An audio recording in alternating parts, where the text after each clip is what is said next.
Al-Imam Ibnul Qayyim rahimahullahu ta'ala, beliau menyebutkan bahwasanya musibah, ini kita bicara musibah, kalau bicara nikmat disyukurin tadi dengan banyaknya nikmat yang Allah berikan. Sekarang kita masuk kepada musibah, bersyukur atas musibah.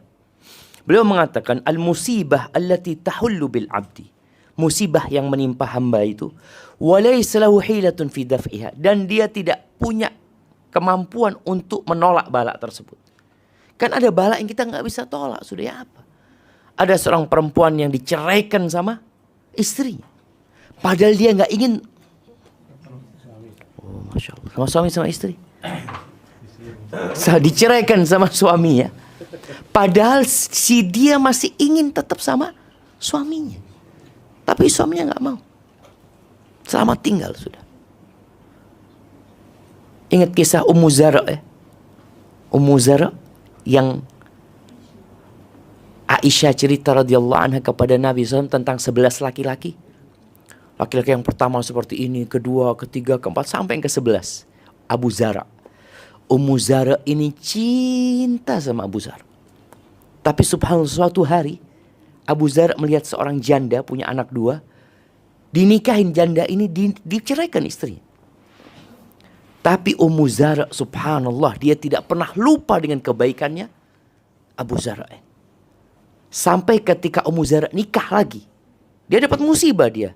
Ketika dia nikah lagi dengan seorang laki-laki yang baik hati. Masya Allah, suami yang kedua ini baik sekali. Tapi kata Ummu Zara, semua kebaikan suamiku yang kedua dibandingkan dengan wadah airnya suamiku yang pertama, gak ada apa-apa. Padahal dia diceraikan sama suaminya gitu. Kenapa? Karena dia melihat kepada nikmat gitu loh. Nikmat aku hidup sama suamiku itu masya Allah, dia ingat dengan semua kebaikan suaminya yang pertama. Ini yang kalau kita lihat jemaah, kita sama Allah itu kadangkala kita itu melihat kepada musibahnya ini, ya Allah musibahnya banyak sekali. Lupa dengan nikmat-nikmat yang Allah berikan yang jauh lebih banyak sebenarnya. Yang seharusnya tetap dengan musibah itu kita mencintai Allah. Dengan musibah itu kita tetap memuji Allah Azza wa Jalla. Di sini disebutkan bahwasanya musibah yang menimpa hamba yang dia nggak mampu untuk melawannya seperti apa? Kematian orang yang dia cintai. Bangkrutnya usaha dia. Dicurinya barang dia. Sakit tubuhnya. Atau yang lainnya.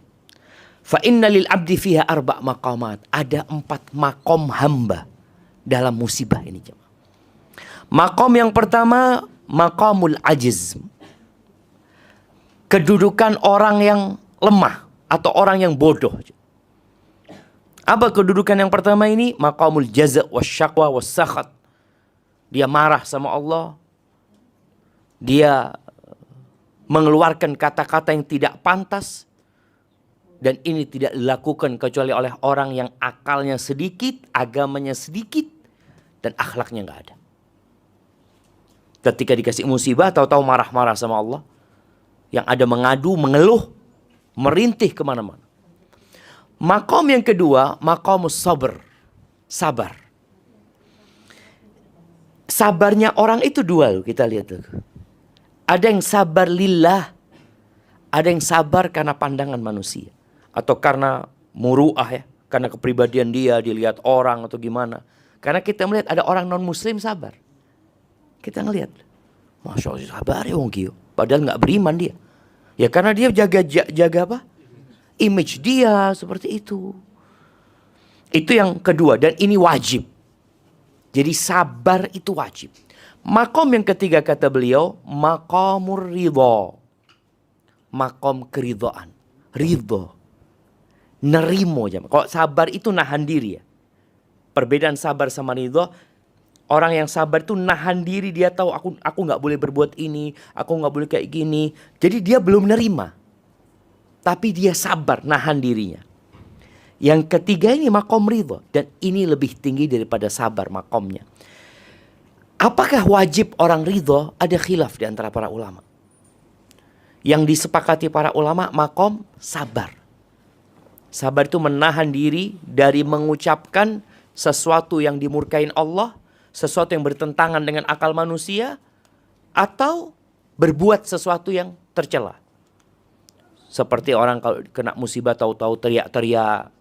Dulu ada emak-emak zaman dulu itu kalau terkena musibah dirobek-robek bajunya, dipukul-pukul pipinya ya, menangis, meratapin. Itu tidak sabar dia.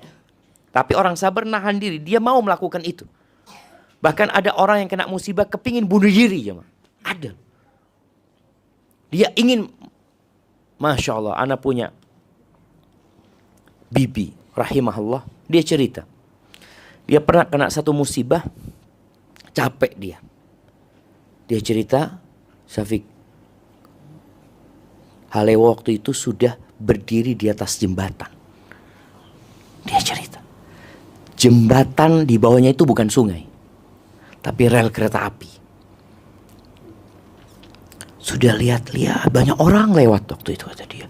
Ibu mau ngapain ibu? Mau ngapain ibu? Kata dia. Kata dia, Allah ya. Terus Allah sabarkan, pulang dia ke rumahnya. Artinya menahan diri dari musibah yang menimpa itu berat. Itu sabar. Naik nanti ke ridha tadi.